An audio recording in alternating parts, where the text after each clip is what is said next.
All right, everybody, this is the module that you are going to want to bookmark to make it as kind of like one of your checklists for what to do after you have everything set up and your product is launched. You followed all of the other modules about how to find your product, how to do your keyword research, how to optimize your listing, how to order it, how to get it to Amazon, how to launch it, how to set up your PPC. So now your product is launched. Or maybe you're an existing seller on Amazon and you're just going back and reviewing these modules. Well, you can actually implement some of these right away. Now, one of the problems that exist out there in the Amazon world is there's this mentality that Amazon is set it and forget it. I'm just going to throw my listings up and I can have a laptop lifestyle for the rest of my life. Absolutely not. All right. Amazon is hard work. Even after you launch, there's a lot of things that you need to keep doing. And in this episode, I'm going to talk about how Helium 10 is going to help you with a lot of those things. But if for whatever reason later you don't have Helium 10, this is still important. You got to figure out a way to do these things with or without Helium 10. So make sure, again, that you guys take some notes and bookmark this for when you launch your product. All right, let's hop into Helium 10 now. And one of the things, we've been talking about Helium 10 throughout Freedom Ticket. And an important thing is that you guys actually have what's called your token connected. All right, so the way that I can see my latest orders here on Helium 10 is because I actually have Helium 10 connected to my Seller Central account. And I can actually do that up here. If you guys haven't done so yet, you click on this and then you want to click on connections and you'll be able to follow the instructions on how to connect this to your Seller Central account. All right. Once you do that, the very first thing that you're going to have and want to set up is Profits. All right. You're going to want to activate Profits. This is our financial analytics software for Helium 10. And what it does is it lets you know, hey, are you making money or not? Now, we don't know what your cost of your products are, or what your shipping costs are, or all of that things. So as soon as you get your first product set up, go here to inventory levels, find your SKU, whichever one that you just had added, and then go in there and set your cost of goods sold. Like, for example, here's the coffin shelf, and we set here the price is, let's find it here, $4.47. And then the shipping per unit, what it takes to get from Amazon, what it takes to get from China all the way to Amazon or wherever your factory is about $3 per unit. All right, so you're going to want to set that up. Once you have that, we're going to go ahead and calculate what your profitability is per unit based on the other Amazon charges that they're charging you. This is our year to date on this account, but you can see here in the net profit, we're going in there and we're calculating what your Amazon fees are. And there's a lot of different Amazon fees, your per order fulfillment fee, your commission, your weight-based fee, your refunds, your PPC cost, et cetera, et cetera. So this is a great tool to be monitoring your profitability. And if your numbers start to dip, you got to figure out why. Do I have more returns?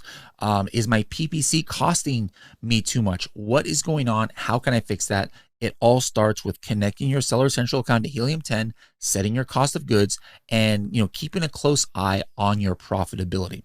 What else should you start from day one that your product is up and running? Let me go ahead here to the operations side, and I'm going to go to alerts. All right, alerts is very important because there's a lot of things that could happen to your product listing. All right, again, I'm not trying to scare you guys, but there's things that can happen, like somebody could go in and change your image. Amazon could change the dimensions of your package erroneously. Maybe they could change your title. All of these things could either have an effect on your sales. Imagine if somebody out there changed your egg shelf picture to like a coffin shelf or something like that. Your sales are obviously probably going to go down if people are just looking for a regular egg shelf. So you need to know if these things happen, right? If Amazon changes the dimensions on your product, did you know that, it could end up being like a $1, $2 per unit difference. Like if you were on one of the borderlines as far as one of the size tiers, like, you're right on the borderline, you're a standard size product, but if you add like 2 inches to one side, all of a sudden now you're an oversized product on Amazon's standpoint. Well, if that happens, they will probably charge you dimensional weight. All right, what that means is even though your product weighs 5 pounds, they can charge you by the dimensional weight, meaning they might be charging you 8 or 9 pounds for it. Those 8 or 9 pounds, that difference right there between 5 and 8 or 9, that could be the difference of 1, 2, 3, or even more dollars per unit. Now think about that. Let's say you're selling 10 units a day and now you're paying just $2 more per unit. That means that every day you're spending $20 more than you should be on your shipping. That means you're losing $20 every day. Every week, that's $140. Over a year, that's over $7,000. Just because Amazon changed 1 or 2 inches, that's costing you a couple dollars more per unit. If you didn't know that and you're doing your accounting at the end of the year, you'd be like, what in the world is going on?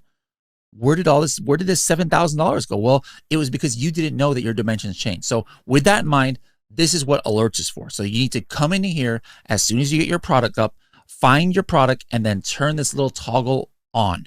All of those things that I just mentioned, if something like that happens to your listing, like the dimensions change or your title changes or other things, we're going to send you a text message or send it to your mobile app or send you an email, whichever that you decide to activate. So this is a big help and can potentially save you hundreds, if not thousands of dollars. Speaking of saving you money, now this is, I'm going to go fast forward a little bit here. This is not something you should do on day one. I'm going to go back to the day one things in a little bit, but since I just mentioned, saving you thousands of dollars, here's something that's important to know. Amazon sometimes might lose or damage some of your products, all right? It's inevitable. A forklift might run it over or might get lost in transit or whatever. And obviously Amazon is supposed to reimburse you for that. And guess what? Usually they do. Usually they reimburse you for the things that they lose or damage. But guess what? Sometimes they don't, all right? Clerical error, whatever the reason is, there are some times where Amazon actually owes you money, and you're never going to get that money unless you ask them. Well, that's where the tool Refund Genie comes in. What Refund Genie is going to do is we're going to run these reports from all the products that has been shown as lost or damaged. And then we're going to send you messages on the potential money that Amazon might owe you. This account is pretty good. Amazon doesn't owe me nothing but about $40 here. So I'm sure I could probably get at least 20 of that back. But I have seen accounts where somebody who runs it for the first time and they have tons and tons of SKUs, Amazon has owed them up to thousands, tens of thousands of dollars. I mean, that pretty much pays for Helium 10 for life. So don't do this right away. I doubt Amazon's going to lose or damage anything in the first, couple weeks of your listing, but make a reminder for yourself. In about 5 or 6 months, what I want you to do is come back here to this Refund Genie page and take a look. Does Amazon owe you money? You can download those reports right here and then submit it to Amazon and hopefully get a lot of your money back. All right.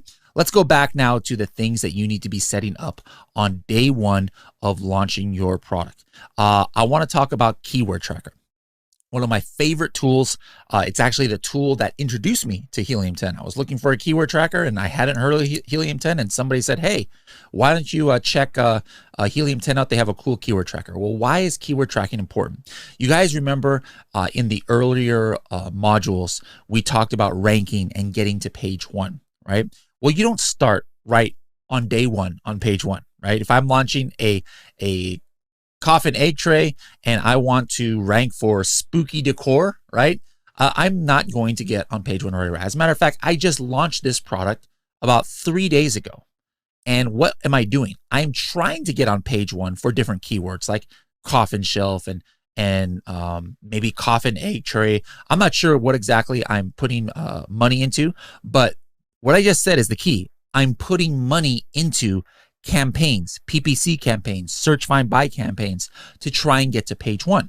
So if I'm paying money for something, don't you think I want to know, is it working? I know that maybe I started on page 6 or not even ranked at all. If I'm putting money into trying to get to page 1, it just makes sense. I want to know, is that money being put to good use? How would I know that? Well, I could, of course, just go to Amazon.com and type in whatever keyword I'm trying to rank for every day and then look where am I? I'm at 1, 2, 3, 4, 5. Oh, there I am at 7. All right. Oh, here I am at 33. I mean, that's very, very tedious. Helium 10 does that all for you. So from day 1, guys, when you have your listing, you should have already known what are your main keywords for your listing, the ones that you want to get on page 1 for. So as soon as you launch your product, put it here in Keyword Tracker, get that list of keywords. You probably made PPC campaigns for them. They're probably your top 15 or 20 keywords, like I told you how to find in a previous model. Put those in here, and then you can start tracking how you're getting to page 1. Let me just see if there's any that we have gotten here. Oh, look at this one. This is one that I am doing a campaign on right here. I know it, Gothic Kitchen Decor. Now, when I started, I was not ranked at all. When I started advertising for this keyword, I was not ranked at all. But look what happened just in 1 or 2 days of my campaign that I'm paying money for. I got here to page 1, and I even at one point, a couple of days ago, got to page 1, position 1. So I know my money is being well spent here because my campaign was successful. I got to page 1. Did I have to go to Amazon and search Gothic Kitchen Decor and figure out where I am? No, I didn't have to do that. I just have to look at this chart and I can see what's going on hour by hour or day by day. So guys, again, day 1 of your listing going active, get Keyword Tracker active with your product. Add your top keywords here. And if you're wondering what this little red ship is, this is called Boost. That means it's checking every hour instead of once a day. All right. So that's another day 1 thing that you would want to start. Another one that you'd want to start is Market Tracker. You might even start this before your product is live. All right. So how do you set up Market Tracker? I would go here and create a new market. Let me just show you one I did for coffin shelves. All right. So here's coffin shelves. What I did was I said, hey, the main keywords for coffin shelf is coffin bookshelf, coffin shelf, Gothic decor, coffin shelves. And I wanted to go out there and see what are the top products in this niche. I added some ASINs. I added my own ASIN. That's what you have to do. If you haven't done this yet, on day 1 of your listing, put your own ASIN, put the ones you know are direct competition to you. All right. If you have a coffin shelf, don't put a coffin mirror here or a coffin toothbrush or something. Only do the ones who are direct competitors of you. And then what we do is once you've put the ASINs here, we're going to tell you the market volume. So based on all the ASINs that you put in, this is the estimated monthly sales, all right, that these products are generating. And then based on that, this is what your estimated market share is. So the market volume for this coffin shelf market is $61,000. My market share is 21%. Why is my market share 21%? Well, that's because my estimated monthly sales is $13,000. All right. And the cool thing about Market Tracker is it's not just going to track those that you specified. What it's going to do is it's going to start going out there and finding other similar products that maybe you missed and didn't even realize could be your competitor. Like here's one. Here's a deluxe goth coffin shelf. That's definitely a competitor of our coffin shelf. And I wasn't tracking it, as you can see here. So it's saying, hey, do you want to track this? And I would just say yes. All right. So Market Tracker is a great tool to use in order to track your market share in your niche. All right.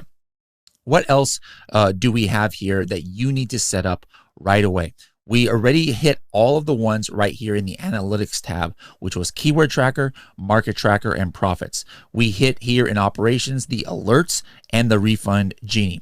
In previous modules, I told you guys how to set up a follow-up and also the inventory management, which is very, very important to make sure that you don't run out of stock, all right? So these are the main tools that you need to get set up, but don't forget, also go back every now and then, like I would say every 3, 4, or 5 months, go in and take a look at Cerebro and take a look at the, keyword research for your listing and for your niche. Maybe some of your competitors have come up with some new keywords that you didn't realize were important. So you absolutely should not just, again, set it and forget it. You need to be in constant checking how you can improve your products and checking that you haven't been falling off. Don't forget that in any of these tools that we went over today, there's detailed videos on how to use it. Like I just kind of skimmed over it, but go into each of those tools, hit the learn button at the top of them, and that's going to give you detailed information on how to use it. Don't forget, guys, even if one day you leave Helium 10 for whatever reason, that doesn't mean you should stop tracking your keywords. You got to figure out another way to track your keywords. You got to figure out another way to check to make sure that Amazon is not overcharging you on the dimensions of your product. You've got to check another way to track your profitability. Make sure that you do all of these things with or without Helium 10. I hope you guys have enjoyed, this entire course. It's been a pleasure here, being a guest instructor here on a lot of these modules, along with some of those ones from Project X. Don't forget, guys, Serious Sellers Podcast. A lot of the instructors that you've had here on Freedom Ticket, including Kevin King himself, are frequent guests at least once a year on the Serious Sellers Podcast. And so we'll give you guys up-to-date information. Make sure to subscribe or follow the Serious Sellers Podcast on your Apple podcast app or on Spotify. And if you guys are ever watching one of these modules in Freedom Ticket, make sure to take a selfie. Take a selfie of yourself learning on Freedom Ticket. Be proud of yourself. Let people know what you're doing, and tag Helium 10. Helium 10 software on Instagram. You can go ahead and tag me too on my Instagram, H10Bradley. I would love to repost it. Helium 10 would love to repost it. We love to see you guys taking in this knowledge here in Freedom Ticket. We're almost at the end now. One more module that's going to be important, and then you guys will be ready to take your certification test. That's the one thing that definitely I want you guys to tag Helium 10 software and tag me on Instagram. Once you get and hopefully pass your Helium 10 certification through Freedom Ticket, make sure to take a selfie of that and tag us. We'd love to celebrate your success. We'll see you guys in the next to last module. Bye-bye.